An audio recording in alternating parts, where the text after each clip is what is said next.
समझने वाली बात यह है कि क्या इस समाज के जो नेता हैं, क्या उनको इतनी समझ है कि अगर ऐसा व्यक्ति बाबा साहेब को अपने कार्यक्रम में इनवाइट करता, जिसका चरित्र सही नहीं है और जो कि अपनी समाज की जो विचारधारा है, उससे भटका हुआ है, तो क्या बाबा साहेब डॉक्टर भीमराव अम्बेडकर ये सब जानते हुए उसके द्वारा आयोजित किए गए कार्यक्रम में जाते क्या?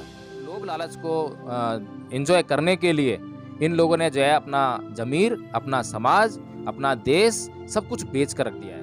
पशुत्व का जीवन मतलब जो दिमाग से पशु बन गया है, जिसने दिमाग से अब मान सम्मान और अपमान की जो भावना है उसको महसूस करना बंद कर दिया है। उसके सामने जो लोभ और लालच जो प्रकट किया गया है, प्रस्तुत किया गया है, वो उसमें फंस कर जो है सब कुछ भूल गया है। तो उसको आप जो है उसकी गुलामी का एहसास कैसे करोगे? बाबा साहेब के जीवन की जो 2 बड़ी महत्वपूर्ण घटनाएं जो पूरे विश्व में प्रचलित हैं, पूरा विश्व उनको जानता है, जो ऐतिहासिक हैं, जो डॉक्यूमेंटेड हैं, एक 1935 की और एक 1956 की। अगर इन लोगों को वो घटनाएं नहीं मालूम है, उन घटनाओं के पीछे कारण नहीं मालूम है, तो इनसे ज़्यादा निर्लज्ज और दुष्ट व्यक्ति मैं किसी को नहीं समझता। लेकिन ये तो हमें डिसाइड करना है ना कि हमें जो है किस धर्म को मानना है।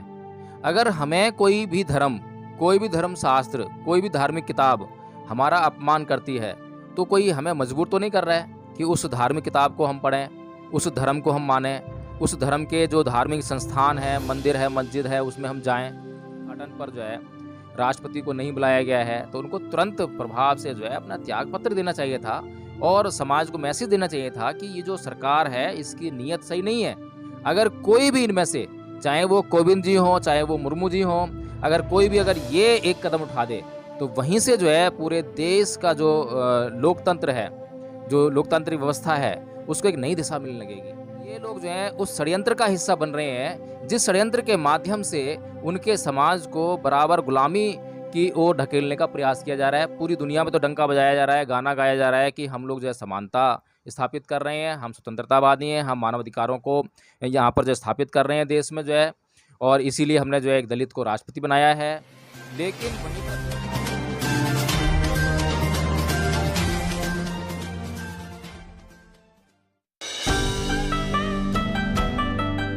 नमस्कार, आप देख रहे हैं एनबी न्यूज़ 24/7 नीलम बोध के साथ। और साथियों, 2 दिन से लगातार आप सोशल मीडिया पर एक पिक्चर वायरल होते देख रहे होंगे, और वो पिक्चर किसी और की नहीं बल्कि वो पिक्चर है देश की महामहिम राष्ट्रपति द्रौपदी मुर्मू जी की। जी हाँ साथियों, घटनाक्रम कुछ इस तरह से है, जिस तरह से पिक्चर में दिखाया गया है कि जो पुजारी हैं वो मंदिर में पूजा कर रहे हैं और उनके साथ में एक भारतीय जनता पार्टी का नेता है और दूसरी तरफ देश की महामहिम राष्ट्रपति जी खड़ी हैं। इसी फोटो को लेकर सोशल मीडिया पर काफी बवाल मचा हुआ है। तमाम बुद्धिजीवी लोग और तमाम बहुजन समाज के नेता अपनी अपनी प्रतिक्रिया दे रहे हैं।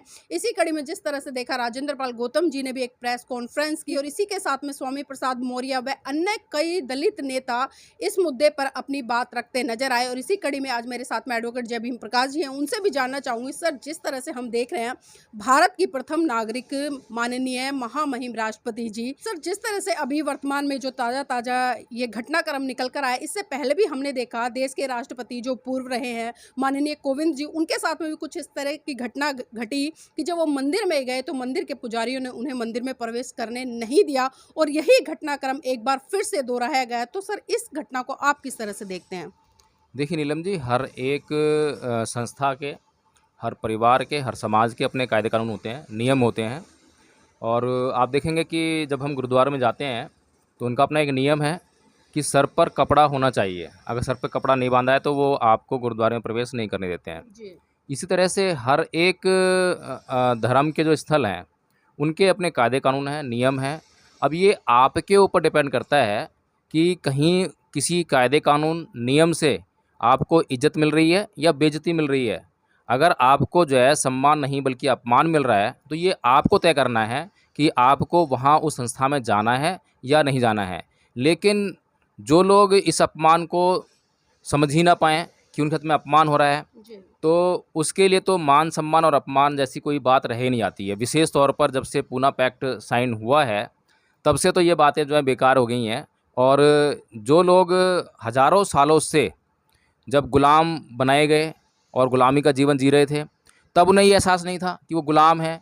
वो किस तरह गुलाम हैं, उन्हें गुलाम जो है बनाने का जो षड्यंत्र है कौन रच रहा है और किसके ज़रिए रच रहा है। तो जिस तरह से वो जीने के लिए मजबूर थे, आज भी भारत का जो है एक बहुत बड़ा हिस्सा जो है उसी गुलामी में जी रहा है और उसको ये एहसास भी नहीं है कि उसके साथ में क्या हो रहा है। ये पहला इंस्टेंस नहीं है, पहली घटना नहीं है। जी इससे पहले रामनाथ कोविंद जी का शायद उनको जो है जो मंदिर में धक्का दिया गया, जो मंदिर में जो है उनके साथ में अपमान किया गया, उसका एहसास उनको ना हुआ हो। मान लेते हैं कि उनको वो जो घटना है सामान्य लगी हो, लेकिन उनके समाज को वो सामान्य घटना नहीं लगी, बल्कि अपमान महसूस हुआ और जो समाज है उसका तन बदन जलने लगा जी उस घटना से जो है। लेकिन रामनाथ कोविंद को तब भी एहसास नहीं हुआ जब राम मंदिर का उद्घाटन होता है, और राम मंदिर के उद्घाटन में उनको इनवाइट तक नहीं किया जाता। हालांकि मैं पहले बता चुका हूँ कि अगर रामनाथ कोविंद जो कि उस वक्त राष्ट्रपति थे, यदि किसी भी राष्ट्रपति को किसी भी कार्यक्रम में आमंत्रित किया जाता है तो मुख्य अतिथि जो है वह राष्ट्रपति ही होगा। प्रधानमंत्री कभी भी जो है मुख्य अतिथि नहीं हो सकता। तो राष्ट्रपति कोविंद जो है कोई छोटा मोटा आदमी नहीं है, पढ़ा लिखा आदमी है। और छोटा मोटा पढ़ा लिखा भी नहीं है, बहुत पढ़ा लिखा आदमी बताते हैं कि इतना पढ़ा लिखा आदमी है। तो इसको इतनी बात समझ में ना आई हो कि उसको जो है राम मंदिर के उद्घाटन समारोह में नहीं बुलाया गया, तो वह उसके लिए क्या था, सम्मान था या अपमान था, पहली बात। दूसरी बात कि उसके पीछे क्या मंशा रही थी।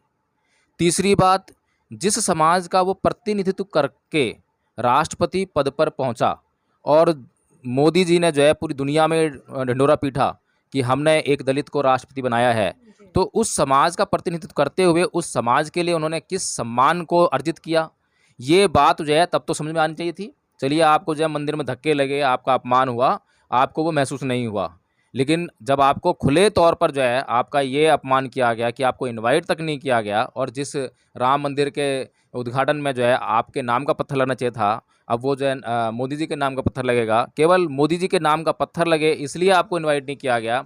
इसी प्रकार से जब नई संसद का उद्घाटन हुआ तब ये राष्ट्रपति द्रौपदी मुर्मू को जो है वहाँ इनवाइट नहीं किया गया। तो ये जो दोनों शख्स हैं, अब इनके बारे में क्या कहा जाए। जो मनुष्य जीवन है उसकी अपनी गरिमा होती है, और मनुष्य के लिए मान, सम्मान और अपमान ये बड़ा महत्व रखते हैं। लेकिन जिनके लिए महत्व नहीं रखते हैं उन्हें हम क्या कहते हैं, उन्हें तो जानवर ही कहते हैं, पशु कहते हैं। पशुओं के लिए इस चीज़ का कोई महत्व नहीं है। लेकिन ये लोग जो हैं ये नहीं समझ पाते हैं कि खाली ये लोग अकेले नहीं हैं, ये लोग जो है एक समाज विशेष का वहाँ पर जाकर प्रतिनिधित्व कर रहे हैं। जी और ये लोग जो हैं उस षड्यंत्र का हिस्सा बन रहे हैं, जिस षड्यंत्र के माध्यम से उनके समाज को बराबर गुलामी की ओर ढकेलने का प्रयास किया जा रहा है। पूरी दुनिया में तो डंका बजाया जा रहा है, गाना गाया जा रहा है कि हम लोग जो है समानता स्थापित कर रहे हैं, हम स्वतंत्रतावादी हैं, हम मानवाधिकारों को यहाँ पर जो स्थापित कर रहे हैं देश में जो है, और इसीलिए हमने जो है एक दलित को राष्ट्रपति बनाया है। लेकिन वहीं पर दूसरी तरफ जो है ये जो मानसिकता है, इसको अगर ये लोग नहीं समझ पाते हैं तो बहुत दुख वाली बात है। और जैसा कि मैंने पहले भी कहा था कि जब संसद भवन के उद्घाटन पर जो है राष्ट्रपति को नहीं बुलाया गया है, तो उनको तुरंत प्रभाव से जो है अपना त्यागपत्र देना चाहिए था, और समाज को मैसेज देना चाहिए था कि ये जो सरकार है इसकी नीयत सही नहीं है। अगर कोई भी इनमें से, चाहे वो कोविंद जी हों, चाहे वो मुर्मू जी हों, अगर कोई भी अगर ये एक कदम उठा दे तो वहीं से जो है पूरे देश का जो लोकतंत्र है, जो लोकतांत्रिक व्यवस्था है, उसको एक नई दिशा मिलने लगेगी। सर लोगों को जो है क्लियर कट ये समझ में आने लगेगा कि वास्तव में ये सरकार जो है किसके पक्ष में है और क्या चाहती है और क्या इसकी असली नीयत है। जी सर, जिस तरह से हम देखते हैं, क्योंकि तमाम ऐसे मामले आते हैं सोशल मीडिया के माध्यम से, जब जब किसी दलित व्यक्ति को मंदिर से बाहर निकाल दिया जाता है, मंदिर में घुसने नहीं दिया जाता, अगर वो मंदिर की मूर्ति को भी छू लेता है तो कई बार ऐसे प्रकरण आए कि उसकी हत्या तक कर दी जाती है। इस तरह के तमाम मामले ऐसे हैं, लेकिन उसके बावजूद भी देश की जो महामहिम राष्ट्रपति जी है, आखिर उनको मंदिरों में जाने की क्या जरूरत पड़ी? क्योंकि बाबा साहब ने जिस शिक्षा रूपी हथियार के तहत इन लोगों को जागरूक करने का काम किया, लेकिन आज वो शिक्षा किस तरह से काम कर रही है सर? देखिए, इनको जो है धक्के देना मैं समझता हूँ कि मतलब उनके शास्त्रों का नियम है, उनके धर्म ग्रंथों का नियम है, और कोई भी व्यक्ति को अपने धर्म शास्त्रों को मानने की पूरी आज़ादी है निजी तौर पर। संविधान जो है हर व्यक्ति को यह आज़ादी देता है कि वो अपने धर्म को जो है पूरी तरह से पालन करे, और उसका जैसा भी चाहे वो उसको माने या ना माने, जो भी। लेकिन ये तो हमें डिसाइड करना है ना कि हमें जो है किस धर्म को मानना है। अगर हमें कोई भी धर्म शास्त्र, कोई भी धार्मिक किताब हमारा अपमान करती है, तो कोई हमें मजबूर तो नहीं कर रहा है कि उस धार्मिक किताब को हम पढ़ें, उस धर्म को हम मानें, उस धर्म के जो धार्मिक संस्थान है, मंदिर है, मस्जिद है, उसमें हम जाएं। ये तो हमारे अपने ऊपर है ना, हमें अपना गौरव महसूस होना चाहिए, हमें अपना मान-सम्मान समझना चाहिए कि हमारा मान और सम्मान जो है कहाँ जाने से हो रहा है और हमारा अपमान जो है कहाँ जाने से हो रहा है। तो बाबा साहब डॉक्टर भीमराव अम्बेडकर ने तो ऐसे अंधों को आँखें देने के लिए साफ-साफ कहा। 1935 में जो उन्होंने जो है हिंदू धर्म छोड़ दिया और ये कहते हुए छोड़ा कि मैं हिंदू धर्म में पैदा हुआ, ये मेरे बस की बात नहीं थी, जी। पर मैं हिंदू मरूँगा नहीं। इससे ज़्यादा स्पष्ट बात और क्या कहें? लेकिन ये जो क्या कहूँ इनको, जो दुष्टी कह सकता हूँ, जो अपने समाज का भला नहीं सोच सकते हैं, जो अपने समाज के खिलाफ हो रहे षड्यंत्र का हिस्सा बनते हैं, तो ऐसे दुष्ट लोग हैं, जिनको ये बातें जो हैं बाबा साहेब के ये कथन समझ में नहीं आते हैं। बाबा साहेब के जीवन की जो 2 बड़ी महत्वपूर्ण घटनाएँ, जी। जो पूरे विश्व में प्रचलित हैं, पूरा विश्व उनको जानता है, जो ऐतिहासिक हैं, जो डॉक्यूमेंटेड हैं, एक 1935 की और एक 1956 की। अगर इन लोगों को वो घटनाएँ नहीं मालूम है, उन घटनाओं के पीछे कारण नहीं मालूम है, तो इनसे ज़्यादा निर्लज्ज और दुष्ट व्यक्ति मैं किसी को नहीं समझता। सर, जिस तरह से हम अक्सर बाबा साहब को पढ़ते हैं तो बाबा साहब बहुत सारी बातें ऐसी हैं जिनसे कि लोगों को प्रेरणा ले लेनी चाहिए, लेकिन उसी कड़ी में जिस तरह से हम पढ़ते हैं कि अगर गुलाम को गुलामी का एहसास करा दो तो वो अपनी गुलामी की जंजीरें तोड़ देगा। तो आखिर आज ऐसी क्या विडंबना है, खासकर देश की जो महामहिम राष्ट्रपति हैं, कि वो सारी चीज़ों को समझते हुए, क्योंकि पिछले दिनों हमने देखा बड़ी बेबाक तरीके से उन्होंने अपनी बात रखी, लेकिन जब इस तरह के प्रकरण खुद उनके साथ होते हैं तो वहाँ पर वो चुप्पी साध लेती हैं। देखिए, आपने बिल्कुल बात ठीक कही है, लेकिन यही अंतर होता है पशु में और मनुष्य में। आप पशु को जो है, उसका पशुत्व जी। नहीं समझा सकते, लेकिन इंसान के पास विवेक है और आप उसको जो है, उसके साथ में हो रहे मान-सम्मान और अपमान को समझा सकते हैं। लेकिन मनुष्य के रूप में जो पशुत्व जीवन जीने के लिए मजबूर हो, जो पशुत्व का जीवन जी रहा हो, पशुत्व का जीवन मतलब जो दिमाग से पशु बन गया है, जी। जिसने दिमाग से अब मान-सम्मान और अपमान की जो भावना है, उसको महसूस करना बंद कर दिया है। उसके सामने जो लोभ और लालच जो प्रकट किया गया है, प्रस्तुत किया गया है, वो उसमें फँस कर जो है सब कुछ भूल गया है। तो उसको आप जो है उसकी गुलामी का एहसास कैसे कराओगे? क्योंकि उसने खुद को अपने आप को प्रस्तुत किया है। उसको किसी ने ज़बरदस्ती नहीं जकड़ा हुआ जो है। ये लोग ऐसे इस तरीके से गुलाम बनाए गए हैं, जिनके पीछे जो है बहुत बड़ा फ़ोर्स है लोभ लालच का जो है, और उस लोभ लालच को एन्जॉय करने के लिए इन लोगों ने जो है अपना ज़मीर, अपना समाज, अपना देश सब कुछ बेच कर रख दिया है। बात करिए, आपने चकाचौंध की बात करी, इस तरह के तमाम ऑफर जो बहुजन नायक नायिकाएं रहे उनको मिले, चाहे मैं बाबा साहब की बात करूं या साहब मान्यवर काशीराम जी की बात करूं, इनको तो बहुत बड़े बड़े ऑफर मिले, बहन कुमारी मायावती को मिले, लेकिन इन लोगों ने उनको लात मारते हुए समाज हित में काम किया और कहीं ना कहीं अपनी आवाज़ को बुलंद किया। और जिस तरह से जो आज ये घटना घटी है, अभी हम देख रहे हैं, तो सर क्या लगता है कहीं ना कहीं जो हमारी देश की राष्ट्रपति है उनको इन महान पुरुषों से सीख नहीं लेनी चाहिए? देखिए, एक राष्ट्रपति थे के.आर. नारायण जी। जी। जब साहब मान्यवर कांशीराम जी उनसे मिलने गए, तो जब मिलकर वापस आ रहे थे, तो सारा जो प्रोटोकॉल है उसको तोड़ते हुए राष्ट्रपति जी जो हैं उनको विदा करने आए थे, उनको जो है गाड़ी में बिठाने आए थे। वो होता है उस मान-सम्मान को समझना। और यहाँ तक कि कांशीराम जी ने उनसे कहा था कि ये आपके प्रोटोकॉल के खिलाफ है।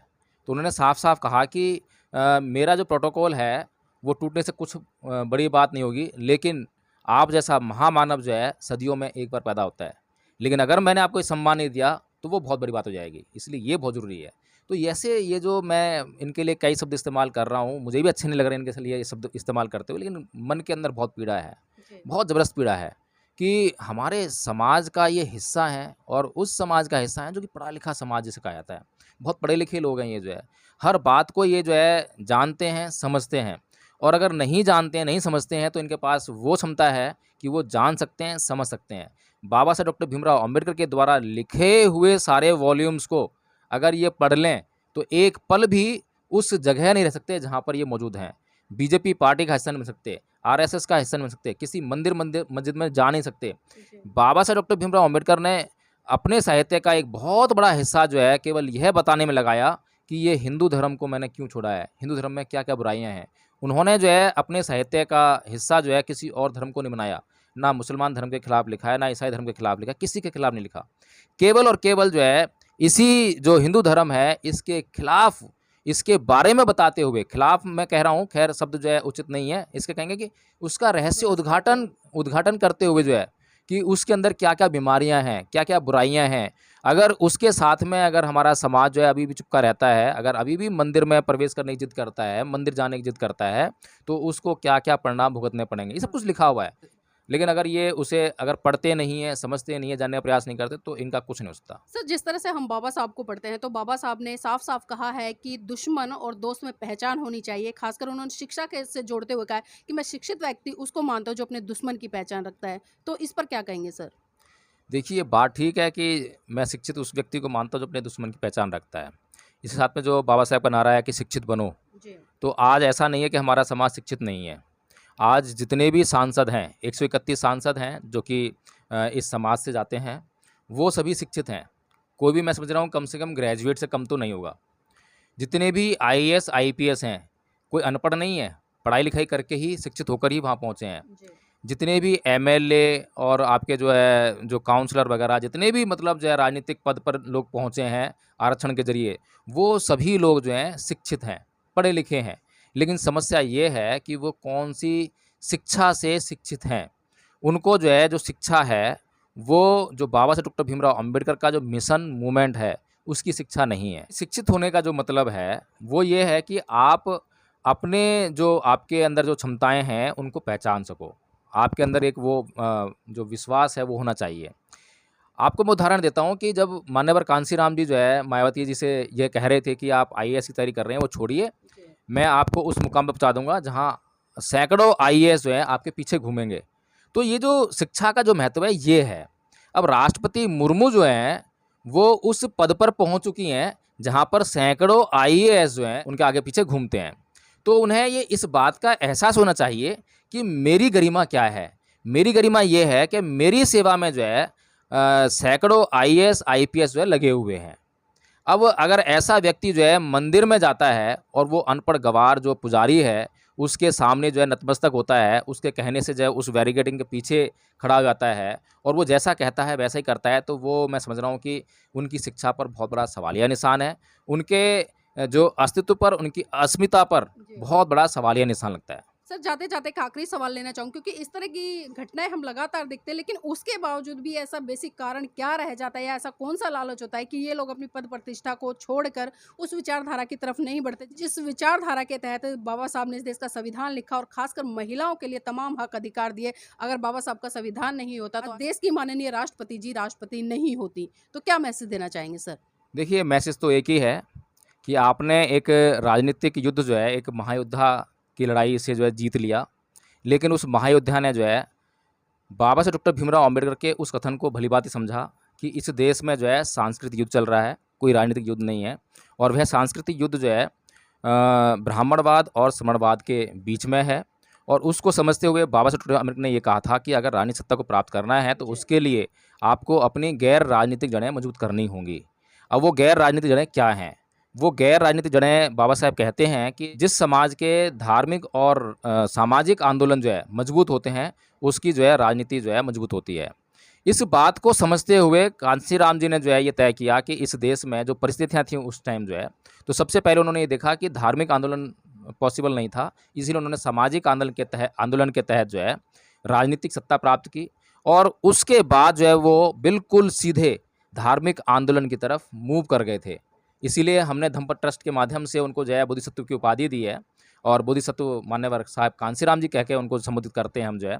तो अब ये समझना ज़रूरी है कि आज के वर्तमान परिस्थितियों में जो है भोजन नेताओं का सीन क्या चल रहा है। अभी नीलम जी एक गोरखपुर में एक आयोजन हुआ, बौद्ध धर्म का कोई आयोजन था और उसको जो है एक ऐसा बौद्ध भिक्षु जो है लीड कर रहा था, जिसके तार जो हैं सीधे-सीधे सपा से जुड़े हुए हैं। और कई बार जो है कई मंचों पर वो जो है व्यक्ति सपा के नेताओं के साथ में साँठ-गाँठ करता हुआ, हाथ मिलाता हुआ, साथ में मन साझा करता हुआ देखा गया है। अब दूसरी बात ये है कि आपके ऊपर भी जो है एफआईआर कराई है उस व्यक्ति ने जो है। अब समझने वाली बात ये है कि क्या इस समाज के जो नेता हैं, क्या उनको इतनी समझ है कि अगर ऐसा व्यक्ति बाबा साहेब को अपने कार्यक्रम में इनवाइट करता, जिसका चरित्र जो है सही नहीं है और जो कि अपनी समाज की जो विचारधारा है उससे भटका हुआ है, तो क्या बाबा साहेब डॉक्टर भीमराव अम्बेडकर ये सब जानते हुए उसके द्वारा आयोजित किए गए कार्यक्रम में जाते क्या? ये सबसे बड़ा सवाल है। लेकिन हम देखते हैं कि इस समाज का नेतृत्व करने वाली बहुजन मीडिया, इस समाज का नेतृत्व करने वाले बहुत सारे नेता उस कार्यक्रम में शामिल होते हैं और उसकी जो पद प्रतिष्ठा है, सामाजिक प्रतिष्ठा है, उसको जो है गौरव प्रदान करने का काम करते हैं। और जो अगर किसी व्यक्ति की जो है सामाजिक प्रतिष्ठा बढ़ती है, तो उसका मतलब क्या होता है? उसका मतलब यही है कि आप अपने समाज को उन भेड़ियों के हाथों में सौंपने के लिए जो है जा रहे हैं और आपने जो है ये काम समाज के लिए किया है। तो नीलम जी, अब समाज को भी सोचना चाहिए, समझना चाहिए और अंधभक्त बनकर कोई जय भीम बोल दे, कोई नमो बुद्धाय बोल दे, कोई बुद्धं शरणं गच्छामि बोल दे, जी। तो समाज को जो है उसका सुनते ही तुरंत पीछे नहीं चल देना चाहिए, बल्कि उसकी गहन जाँच करनी चाहिए। मैं बार-बार कहता हूँ कि जय भीम प्रकाश कुछ कह रहा है, मत मान लो। पहले उसकी जाँच करो, अच्छी तरह से पड़ताल करो, उसके बाद ही जो है उसकी बात का अनुसरण करने का काम करो। तो नीलम जी, अब जो आज जो सीन चल रहा है, इस देश में परिस्थिति चल रही है, उनको जो है अच्छी तरह से द्रौपदी मुर्मू जी को जो है उसका आकलन करना चाहिए। और अगर ज़रा-सा भी उनके अंदर जो है मैं कहूँगा कि दिमाग नाम की चीज़ है और वो समाज का समझती हैं अपने आप को कि ये मैं इस समाज से आती हूँ, तो उस षड्यंत्र को समझते हुए उन्हें तुरंत प्रभाव से जो है इस्तीफ़ा देनी चाहिए। और अगर वो आज इस्तीफ़ा देती हैं, तो मैं ये समझता हूँ कि 2024 का जो सीन है, जो दृश्य है, वो बिल्कुल बदल जाएगा। इसी घटना से बदल जाएगा। तो बस ज़रूरत इस बात की है कि द्रौपदी मुर्मू जो है अब क्या स्टेप लेती हैं, क्या वो ये बात समझ पाती हैं कि उनका अपमान हुआ है या नहीं हुआ है? क्योंकि उसमें 2 बातें आई हैं। एक नेता को जो है उस बैरिकेडिंग के अंदर दिखाया गया है एक जी। पिक्चर में, और उनको बैरिकेडिंग के पीछे दिखाया गया है। और दूसरा, जो धर्मशास्त्र जो है बार-बार इस समाज का अपमान करते हैं, अभी तक किताबें वो जलाई नहीं गई हैं, नष्ट नहीं की गई हैं, वो किताबें मौजूद हैं, उन किताबों का वाचन होता है, लगातार उन किताबों का प्रचार-प्रसार भी होता है। तो द्रौपदी मुर्मू को जो है अब ये खुद तय करना है कि उनको मान-सम्मान चाहिए या उनको लगातार अपमान झेलते हुए वो राष्ट्रपति पद चाहिए। जी, बहुत-बहुत धन्यवाद सर आज की इस महत्वपूर्ण चर्चा में हमारे साथ जुड़ने के लिए। और मैं तमाम दर्शकों से चाहती हूँ कि वो भी इस घटनाक्रम पर अपनी-अपनी प्रतिक्रिया दें और कमेंट के माध्यम से हमें बताएँ कि इस घटनाक्रम को देखते हुए आप क्या सोचते हैं, क्या समझते हैं? और साथियों, अब तक आपने अगर एनवी न्यूज़ 24x7 चैनल को सब्सक्राइब नहीं किया है, तो चैनल को सब्सक्राइब कीजिए, वीडियो को लाइक कीजिए और कमेंट के माध्यम से बताइए कि आपको ये वीडियो कैसा लगा?